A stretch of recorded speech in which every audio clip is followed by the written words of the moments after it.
jalan. Ku tahu Tuhan pasti buka jalan. Asal ku hidup suci, tidak turut dunia.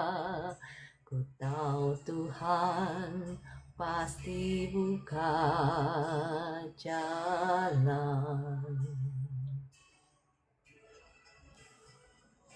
Tuhan pasti buka jalan.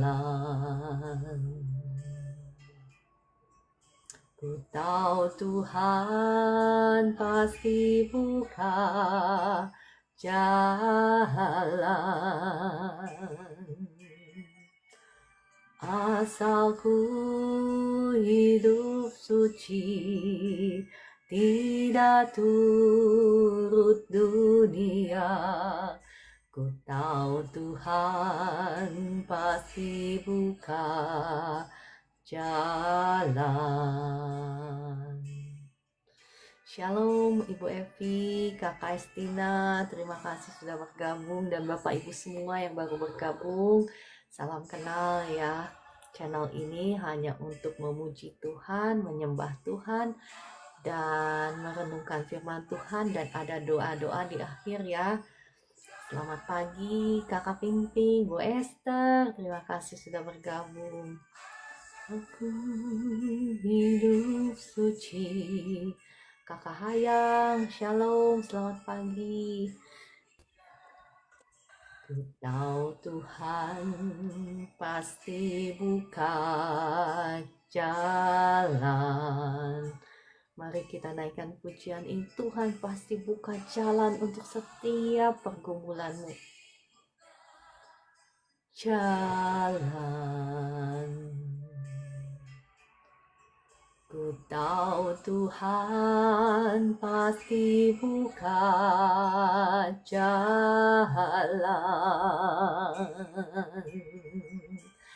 Asal ku hidup suci, tidak turut dunia.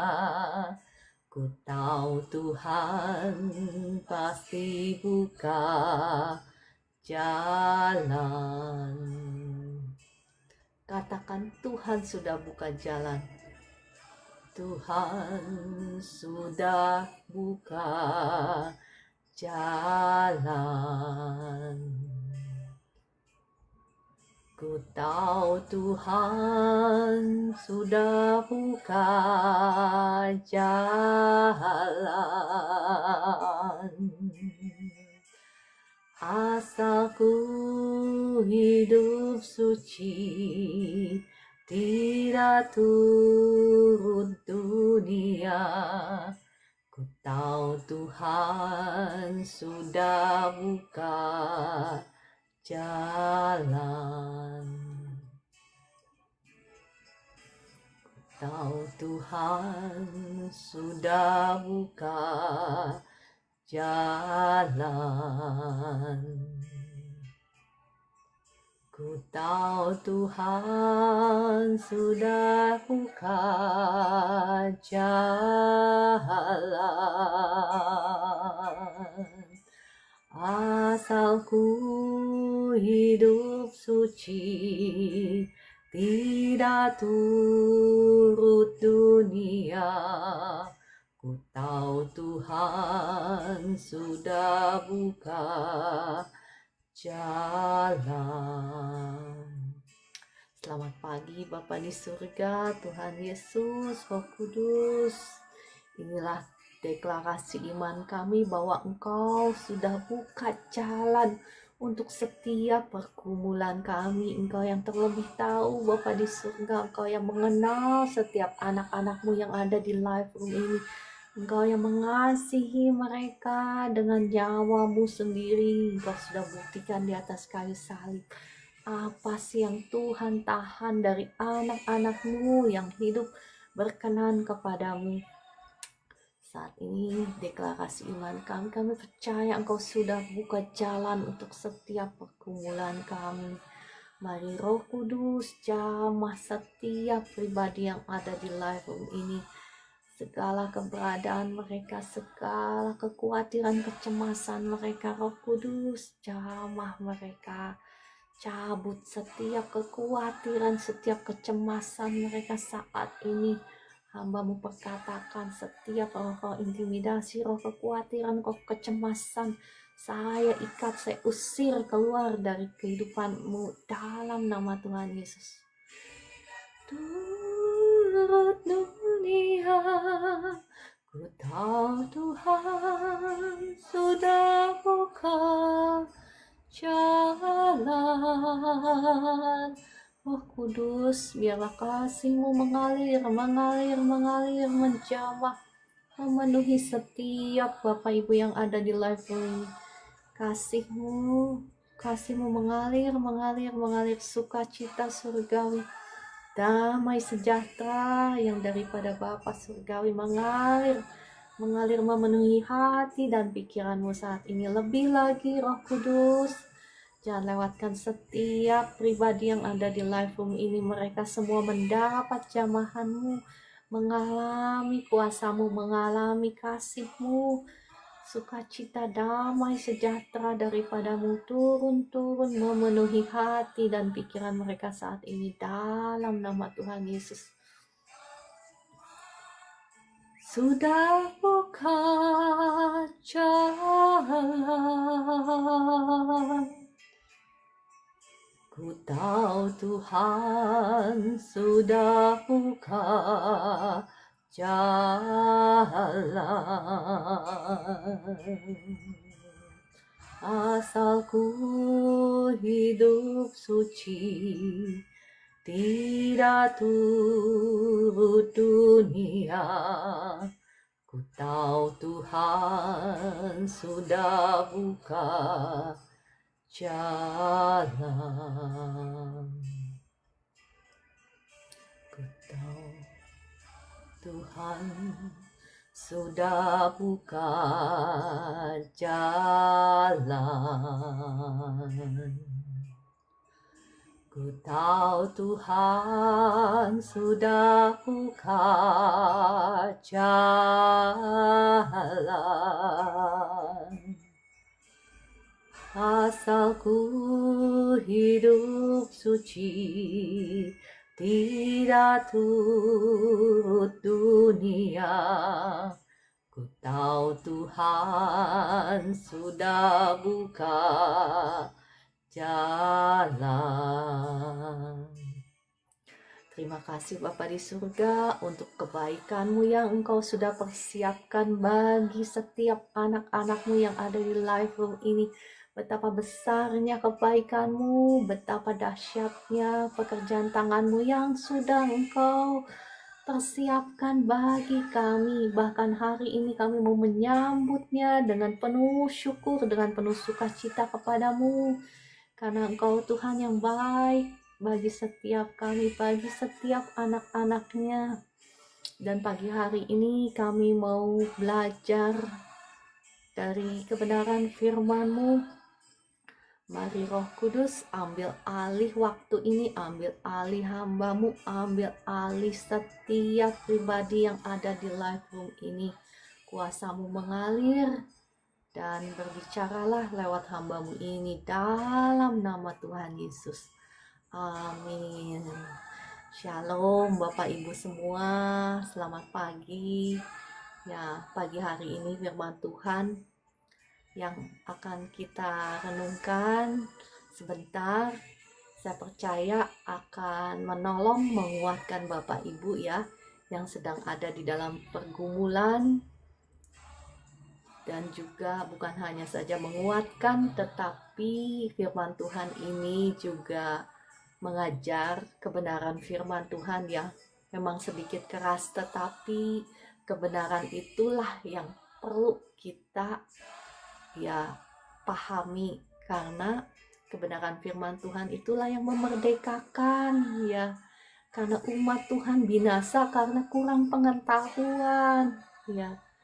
Ada waktunya kita mengalami kuasa Tuhan, kita dibebaskan, ya, kita disembuhkan, kita dipulihkan. Ada waktunya terobosan terjadi karena kuasa Tuhan yang mengalir. Tetapi kita juga perlu mengerti kebenaran firman Tuhan, karena ini yang akan menolong kehidupan kita sehingga kita bisa terus hidup di dalam kemenangan, bahkan dalam setiap aspek kehidupan kita. Bapak Ibu boleh bantu tap-tap layar ya, sambil saya cari musik yang enak sebentar. Buka jalan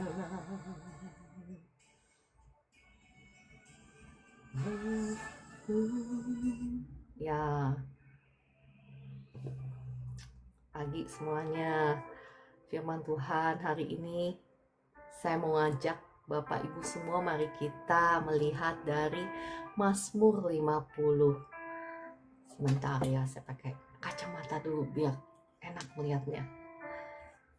Mazmur 50 ini dikatakan ibadah yang sejati. Ya, Mazmur Asaf, saya akan membacakannya untuk Bapak Ibu semua. Yang Maha Kuasa Tuhan Allah berfirman dan memanggil bumi, dari terbitnya matahari sampai kepada terbenamnya. Dari Sion puncak keindahan Allah tampil bersinar. Ya, Sion itu adalah lambang di mana saat ini kita hidup, ya, kita beribadah kepada Allah di Sion, bukan lagi di Gunung Sinai. Gunung Sinai itu lambang perjanjian lama, lambang kitab Taurat, ya, dan Sion ini lambang perjanjian baru, di mana sekarang kita hidup, kita yang sudah ditebus oleh darah Yesus yang mahal, ya. Nah, ini adalah lambang di mana kita sekarang beribadah kepada Tuhan Yesus. Di sini dikatakan dari Sion puncak keindahan Allah tampil bersinar. Ya, ini sebetulnya berbicara banyak juga, ya, bukan hanya saja secara hurufiah bahwa Gunung Sion, tetapi ini berbicara secara rohani bahwa Bapak Ibu dimanapun kita berada, kita bisa selalu berada bersama-sama dengan Allah di Sion secara rohani, ya. Oke, kita lanjut. Ayat ketiga, Allah kita datang dan tidak akan berdiam diri. Di hadapannya api menjilat, sekelilingnya bertiup badai yang dahsyat. Ya, ia berseru kepada langit di atas dan kepada bumi untuk mengadili umatnya. Ini kita berbicara tentang Allah sebagai hakim. Ya, ini kita mau perhatikan di sini bahwa Allah itu berdiam, ya. Dikatakan di kitab Yesaya dalam api yang menghanguskan, api yang kekal. Maksudnya apa? Di dalam kekudusan, ya. Dan kita anak-anaknya, kalau kita mau hidup dekat-dekat dengan Allah, kita juga mau gak mau, kita harus mau belajar hidup di dalam kekudusan, ya. Dalam hal ini saya tidak menghakimi Bapak Ibu yang masih hidup di dalam dosa. Tuhan Yesus datang mencari engkau yang berdosa, ya. Saya tidak menghakimi, di sini firman Tuhan tidak menghakimi, ya. Tuhan Yesus mengasihi engkau Bapak Ibu yang saat ini masih ada di dalam dosa. Tuhan Yesus ingin menyelamatkan engkau, karena Tuhan Yesus datang bukan untuk menghakimi, tetapi untuk mencari orang yang berdosa. Orang yang berdosa untuk diselamatkan, orang yang sakit untuk disembuhkan. Tetapi kita mau belajar kebenaran firman Tuhan di sini. Ia berseru kepada langit di atas, ya. Oh, tadi sudah, ya, ayat kelima. Bawalah kemari orang-orang yang kukasihi, yang mengikat perjanjian dengan aku berdasarkan korban sembelihan. Ya, di sini dikatakan bawalah orang-orang yang kukasihi, yang mengikat perjanjian dengan aku berdasarkan korban sembelihan. Langit memberitakan keadilannya, sebab Allah sendirilah hakim ya. Jadi Tuhan di sini berbicara hendak mengadili siapa? Bukan orang-orang di luar umatnya. Ini berbicara tentang pengadilan umatnya ya. Ada pengadilan orang-orang yang di luar Kristus.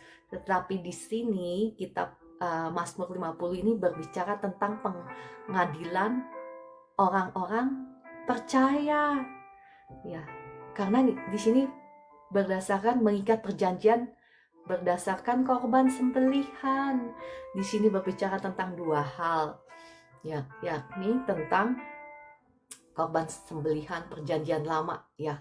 Tentu saja di sini mengacu kepada perjanjian lama karena Mazmur ini waktu Tuhan Yesus belum datang, tetapi di sini juga berbicara tentang perjanjian baru karena ini adalah kitab yang nubuatan ya, profetik ya, berbicara tentang korban sembelihan Tuhan Yesus di atas kayu salib juga. Jadi ini berbicara tentang Anda dan saya, tentang Bapak Ibu yang dikasihi Tuhan, dan tentang saya. Dikatakan langit memberitakan keadilannya sebab Allah sendirilah hakim. Seringkali kita ya, banyak sekali kita orang percaya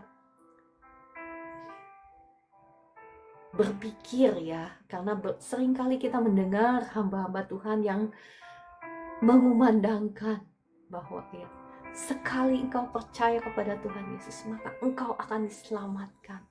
Ya memang, tetapi kita juga harus belajar kebenaran firman Tuhan yang lain.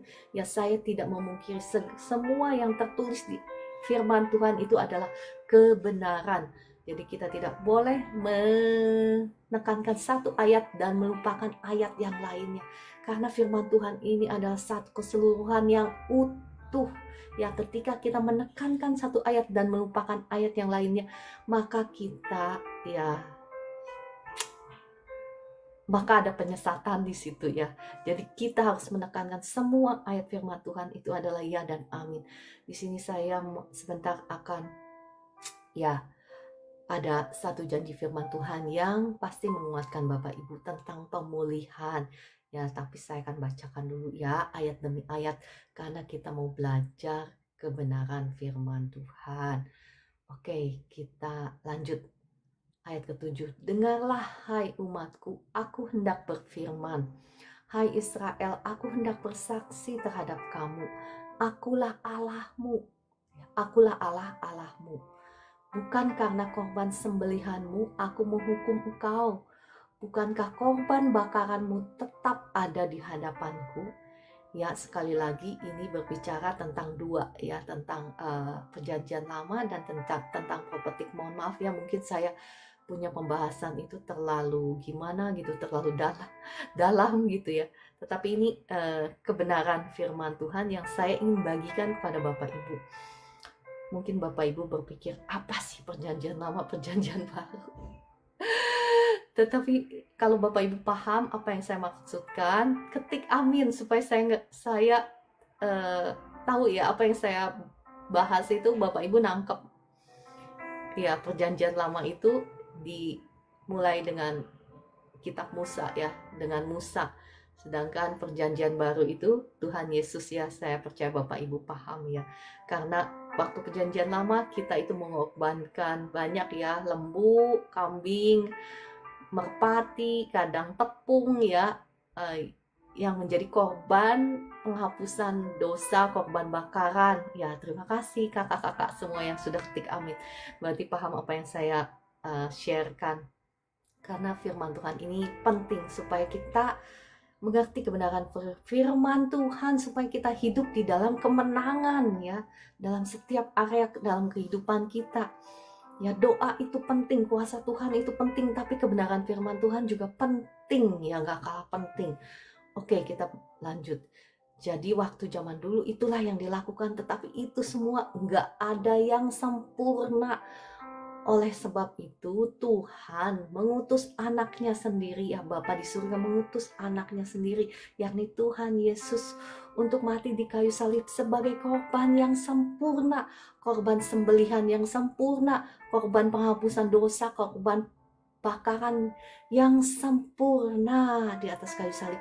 Jadi ini berbicara tentang dua yang tadi saya ngomong, tentang perjanjian lama, tentang perjanjian baru, prophetik tentang saya dan Anda saat ini, Bapak Ibu dan saya saat ini.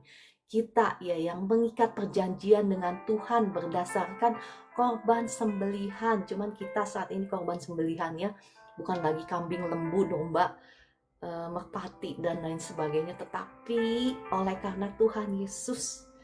Ya, ayat ke-9. Tidak usah aku mengambil lembu dari rumahmu atau kambing jantan dari kandangmu. Sebab punyakulah segala binatang hutan dan beribu-ribu hewan di gunung. Aku kenal segala burung di udara, dan apa yang bergerak di padang adalah dalam kuasaku. Jika aku lapar, tidak usah kukatakan kepadamu, sebab punyakulah dunia dan segala isinya. Daging lembu jantankah aku makan, atau darah kambing jantankah aku minum? Ayat ke-14, persembahkanlah syukur sebagai korban kepada Allah dan bayarlah nazarmu kepada yang maha tinggi. Di sini berbicara ya, Tuhan ingin menekankan kepada kita ya, Tuhan itu sebetulnya gak butuh apa-apa dari kita. Kitalah sebetulnya yang butuh dari Tuhan kan. Bukan Tuhan yang butuh dari kita, tetapi apa yang Tuhan inginkan, korban syukur kita. Ya, korban syukur itu bisa berupa ucapan syukur. Mungkin saat ini Bapak Ibu ada yang ada di dalam situasi terpuruk, engkau yang sedang mengalami hal-hal yang gak enak, engkau tidak menerima apa yang kau harapkan, engkau mungkin hidup di dalam kekecewaan, engkau mungkin hidup di dalam pergumulan ekonomi, apapun itu ya. Mari kita sama-sama mau belajar dari firman Tuhan ini. Kita mau mempersembahkan korban syukur kita. Itu bisa berupa puji-pujian kita ya. Bisa berupa ucapan syukur, bisa berupa pujian, bisa juga merupakan persembahan kita kepada Tuhan. Ya. Di sini sebetulnya ketika Tuhan berfirman lewat Asaf tentang Mazmur 50 ini berbicara tentang ibadah yang sejati. Pada waktu dulu kan bangsa Israel harus mempersembahkan ini, mempersembahkan itu seperti yang tadi saya bahas, kambing, lembu, dan lain sebagainya. Mungkin mereka mempersembahkannya dengan hati yang dengan ritual dengan istilahnya, dengan formalitas, mungkin ada yang sambil ngedumel karena itu mempersembahkan sesuatu dari diri kita. Mungkin Bapak Ibu dan saya juga mungkin pernah ada di posisi seperti ini. Tetapi firman Tuhan katakan di sini apa? Dan bayarlah nazarmu kepada yang maha tinggi. Kemudian ayat 15 apa? Berserulah kepadaku pada waktu kesesakan, maka aku akan meluputkan engkau dan engkau akan memuliakan aku. Ini berbicara tentang apa? Janji pemulihan bagi Bapak Ibu yang ada dalam keadaan susah saat ini, engkau yang sedang terbelenggu oleh hutang piutang. Ini janji Tuhan untuk memulihkan kita. Tetapi kita mau belajar satu kebenaran firman Tuhan di sini. Yang Tuhan inginkan dari kita itu apa sih? Tadi dari ayat yang pertama sampai ayat ke-15 ini kita berbicara tentang persembahan syukur kita. Tadi yang saya bilang, mungkin bisa puji-pujian kita, mungkin bisa ucapan syukur kita, tetapi bisa juga persembahan kita, bisa juga uang kita yang kita persembahkan kepada Tuhan. Besok-besok kalau Tuhan mengizinkan, saya akan membahas tentang persembahan kepada Tuhan. Ini topik yang sangat kontroversial, banyak ditentang oleh orang yang gak percaya. Tetapi saya termasuk salah seorang yang mengalaminya Jadi Bapak Ibu mungkin sudah pernah dengar kesaksian saya. Ada satu waktu di mana Tuhan izinkan bisnis saya amburadul Dan saya juga punya banyak tanggungan Mungkin saya sudah pernah saksikan di sini. Saya juga pernah terlilit oleh hutang juga. Dan waktu itu saya itu punya komitmen ya, komitmen pribadi, saya pribadi dengan Tuhan. Jadi setiap kali saya ke gereja, itu saya mempersembahkan kolekte kan Bapak Ibu ya. Saya di sini bukan gereja ya, saya ini juga bukan pendeta ya. Jadi Bapak Ibu nggak usah takut, nggak usah khawatir bahwa saya minta-minta duit deh Bapak Ibu. Saya bukan ya, saya orang biasa yang Tuhan suruh untuk mengajar. Ya, jadi saya orang biasa, Bapak Ibu nggak usah takut. Bapak Ibu mau ngasih persembahan, kasihlah kepada gerejamu, kepada hamba Tuhanmu, kepada gembala sidangmu ya. Nggak usah kasih kepada saya. Ya, jadi apa yang saya lakukan, saya itu nggak ada income, jadi income-nya benar-benar freeze. Freeze itu apa?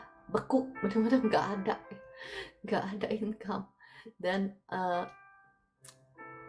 di saat-saat seperti itu, ada pilihan kan buat saya. Saya itu berkomitmen setiap minggu kalau ke gereja saya kasih kolekte itu jumlahnya cukup besar ya. Karena saya merasa saya harus menghormati Tuhan.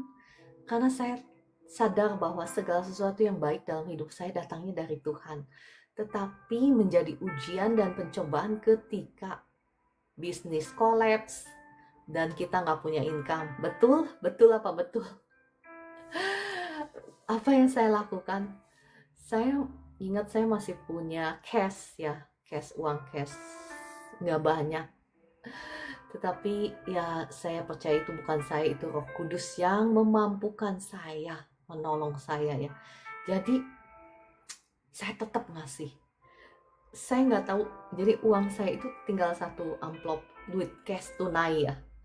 Satu amplop, dan saya bilang saya akan komitmen Tuhan, saya akan tetap komitmen. Saya nggak tahu kalau sudah habis gimana, saya masih bisa beri atau enggak. Dan saya tahu uang yang saya kasih 1 bulan ke gereja saya untuk kolekte itu, ya itu sebetulnya cukup untuk bayar bayar groceries itu apa ya, kehidupan saya, makan minum saya selama 1 bulan. Jadi dengan uang itu saya punya pilihan, tetapi saya memilih untuk taat. Karena saya percaya bahwa Tuhan akan menyediakan, Tuhan akan mencukupkan kebutuhan saya. Jadi apa yang saya lakukan, saya tetap memberi. Setiap minggu saya tetap memberi. Dan apa yang terjadi Bapak Ibu, Tuhan Yesus itu dahsyat luar biasa. Kan saya nggak ada penghasilan kan. Tetapi ada aja caranya Tuhan ya. Caranya Tuhan ada aja. Jadi itu amplop udah mau tinggal tipis, tinggal habis gitu ya. Entah ada dari mana rezeki, ada aja. Jadi setiap minggu saya bisa ngasih dengan jumlah yang aduhai. Mungkin orang pikir saya orang kaya. Tetapi itu caranya Tuhan, itu luar biasa ya. Mereka nggak tahu pergumulan saya juga nggak pernah cerita sama orang. Ngapain sih cerita sama orang? Kalau orang mau nolong, betul apa betul? Kalau orang prihatin, ada juga mandang rendah, betul? Ya saya harap kita semua nggak begitu ya sama orang lain. Kita harus prihatin ketika orang lain ada dalam kesusahan, kita harus prihatin, kita harus mendoakan. Ya itu yang betul, itu yang tepat. Tetapi itu yang terjadi kepada saya Bapak Ibu, luar biasa. Tuhan itu luar biasa. Nah Bapak Ibu, kalau engkau mau mengalami ya namanya supranatural penyediaan Tuhan, engkau juga harus mau percaya, imanmu itu harus di-upgrade di luar nalar. Kita harus belajar hidup ya menjadi pelaku-pelaku firman. Oke, kita lanjut ya. Di sini dikatakan persembahkanlah syukur sebagai korban kepada Allah dan bayarlah nazarmu kepada Yang Maha Tinggi. Besok-besok kalau Tuhan izinkan, saya akan membahas lebih banyak tentang tentang ini, kebenaran firman Tuhan ini yang memang banyak ditentang oleh orang. Tetapi saya sudah mengalami berkali-kali. Jadi ya, saya perhatikan hanya mereka yang percaya dan melakukan firman lah yang akan mendapatkan reward. Reward itu apa? Upah ya dari firman itu sendiri. Mereka yang gak percaya, mereka yang menentang, ya mereka tidak akan mendapatkannya. Jadi Bapak Ibu ya, saya ini bicara berdasarkan firman Tuhan. Bapak Ibu gak usah percaya saya, percaya firman Tuhan ya. Jadi firman Tuhan itu gak salah. Oke, lanjut ayat ke-16. Tetapi kepada orang fasik Allah berfirman, ini sedikit keras ya, tetapi ini kebenaran firman Tuhan yang akan memerdekakan Bapak Ibu semua. Kenapa? Karena saya sangat prihatin ya. Karena banyak sekali orang percaya yang berpikir bahwa karena dia sudah mengaku percaya kepada Tuhan, pasti dia akan diselamatkan. Tetapi pertanyaannya, percaya yang seperti apa? Firman Tuhan mengajarkan di ayat-ayat selanjutnya, di kitab-kitab selanjutnya, percaya yang seperti apa yang akan mendapatkan keselamatan ya. Karena Tuhan Yesus itu adalah jalan, kebenaran, dan kehidupan ya. Jalan-jalan inilah yang saya bagikan kepada Bapak Ibu. Jalan-jalannya Tuhan. Ayat ke-16. Tetapi kepada orang fasik Allah berfirman, apakah urusanmu menyelidiki ketetapanku? Ingat di sini firman Tuhan, tadi di awal Tuhan itu mengadili umatnya, mengadili orang-orang yang dikasihinya. Jadi Tuhan ini yang saat ini berfirman kepada orang fasik ini sedang berbicara kepada umatnya ya, kepada kekasih-kekasihnya, bukan kepada orang yang gak ngaku percaya Tuhan. Tadi di awal kan sudah dibahas, jadi saya gak akan mengulang lagi ya.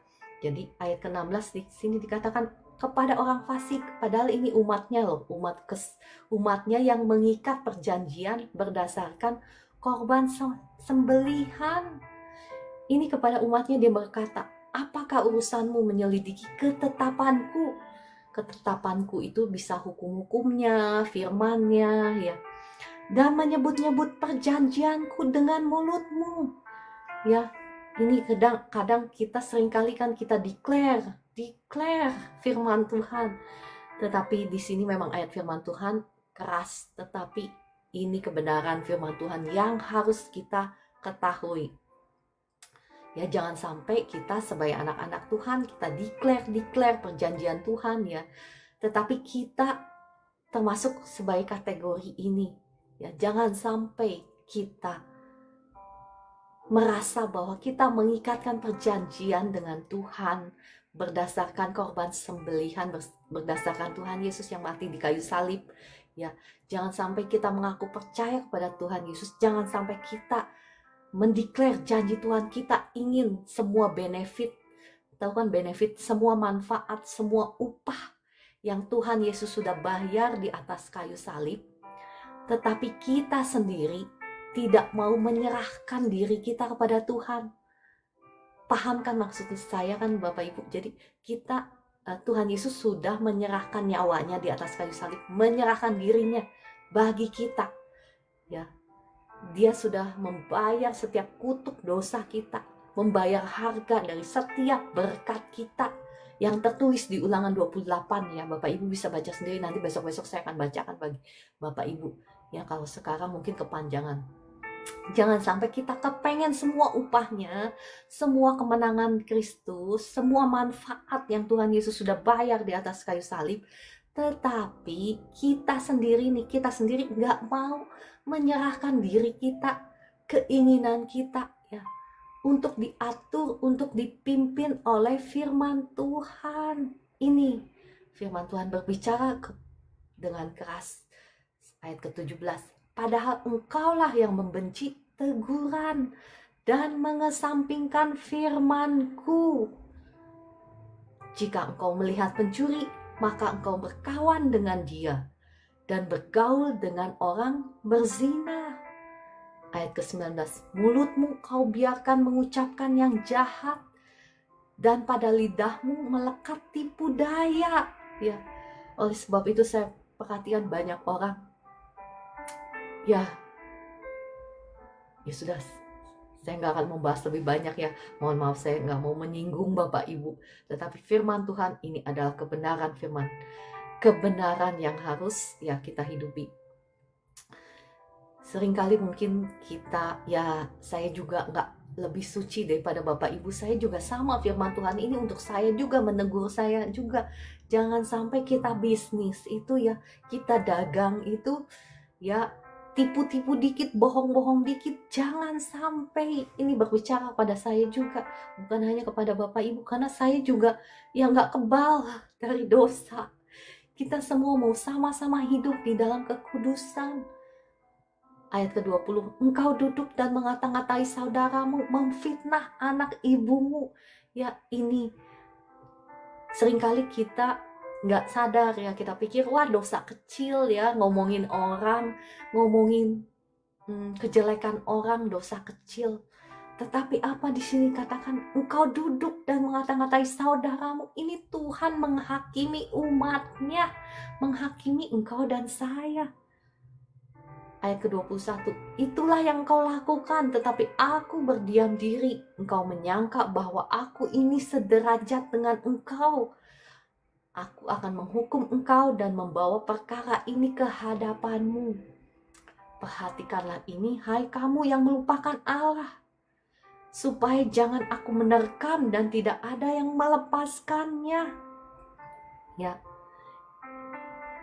di sini ditekankan, walaupun kita berkata, kita ngaku, kita percaya Tuhan Yesus, tetapi jikalau kelakuan kita masih sama seperti ini, ya kita dianggap sebagai orang yang melupakan Allah. Dan apa dikatakan? Supaya jangan aku menerkam dan tidak ada yang melepaskan. Kalau orang jadi musuh kita, ya kita masih bisa tenang-tenang. Kenapa? Karena Tuhan masih bisa menjadi backing kita. Betul? Kalau apapun keadaanmu sekarang ya, jikalau ya entah engkau sedang terlilit hutang piutang, engkau yang sedang susah keadaan ekonomimu, atau engkau yang sedang terbelenggu oleh sakit penyakit ya, jikalau Tuhan yang jadi backing kita, apa sih yang perlu kita takutkan? Tetapi kalau Tuhan sendiri yang menerkam, kita mau lari kemana? Betul? Ya, mohon maaf, mungkin seringkali Bapak Ibu mendengar bahwa Allah itu kasih. Memang Allah itu kasih. Besok-besok saya akan jelaskan ya, bahwa Allah itu kasih. Memang kasih itu sangat penting. Kasih itu adalah hukum yang paling tinggi. Kasih itu bukan hanya saja hukum yang paling tinggi, tetapi senjata perang yang paling ampuh. Nanti besok-besok kalau Tuhan izinkan, saya akan share itu kepada Bapak Ibu. Tetapi saat ini kita mau belajar kebenaran firman Tuhan tentang hidup kudus, tentang dosa ya, karena dosa itu yang membuka pintu bagi si jahat, si pencuri untuk mencuri, membunuh, membinasakan kehidupanmu ya. Kenapa saya seringkali menekankan hidup kudus ya, kebenaran ya, dosa? Kenapa? Karena kalau Bapak, Ibu, dan saya ingin hidup berkemenangan dalam setiap aspek kehidupanmu, termasuk keuanganmu, ya kan seringkali Bapak Ibu yang datang minta didoakan pemulihan ekonomi, ya ini termasuk untuk Bapak Ibu. Jikalau engkau ingin hidup berkemenangan, bahkan dalam keadaan untuk ekonomimu, untuk keluargamu, mau nggak mau kita nggak boleh toleransi namanya dosa. Karena dosa itu ya, kita buka pintu gerbang lebar-lebar mengundang si iblis untuk masuk bertahta dalam hidup kita. Dan kalau dia bertahta, maka apa yang terjadi? Dia akan mencuri, membunuh, membinasakan bukan hanya saja hidupmu, bukan hanya saja kesehatanmu atau berkatmu, tapi anak cucumu dia mau binasakan. Ya, oleh sebab itu Mohon maaf kalau saya sering menekankan hal ini, karena saya mengasihi Bapak Ibu semua. Saya kepengen Bapak Ibu itu hidup victorious. Victorious itu berkemenangan. Bukan cuma ngomong saja ya. Kadang kan kita sering, kita lebih daripada pemenang. Kan ada lagunya itu. Gimana lagunya saya lupa. Kita lebih daripada pemenang. Bukan cuma lagu, tetapi ya hidup kita, setiap aspek kehidupanmu hidup lebih daripada pemenang. Kenapa? Karena firman Tuhan katakan Tuhan itu tidak pernah menahan sedikit pun ya kebaikan dari orang-orang yang hidup berkenan kepadanya. Mazmur 84 ayat 11 kalau nggak salah. Ya, saya menekankan ini karena memang ini adalah kerinduan hati Tuhan. Karena hati Tuhan mengasihi Bapak Ibu semua. Namanya kasih, namanya orang tua yang mengasihi anak-anaknya. Pastilah dia memberikan firman-Nya, larangannya, karena dia tahu apa yang terbaik buat kita. Ya, dia tahu apa yang akan mendatangkan kehidupan dan apa yang akan mendatangkan malapetaka dalam hidup kita. Oleh sebab itu firman-Nya diberikan kepada kita. Ya, seringkali kita berpikir bahwa iya kan kita dibenarkan bukan oleh karena perbuatan kita. Memang betul sekali. Kita dibenarkan bukan oleh perbuatan baik kita. Karena seberapa baik pun perbuatan kita, ya tidak akan mampu menghapus dosa-dosa kita. Hanya darah Yesus yang mahal itu yang bisa menghapus dosa-dosa kita. Tetapi Bapak Ibu, ya ada juga bagian yang harus kita lakukan. Jangan lupa, jangan berhenti sampai di situ ya. Kita juga harus melihat bagian firman Tuhan lainnya yang berkata apa? Kerjakanlah keselamatanmu dengan gentar. Maksudnya apa kerjakan keselamatanmu itu? Maksudnya ya ketika kita sudah diselamatkan, ketika kita sudah dibenarkan, marilah kita sama-sama hidup di dalam kebenaran ya. Yohanes tahu banget ya bahwa akan ada terjadi penyesatan di akhir zaman.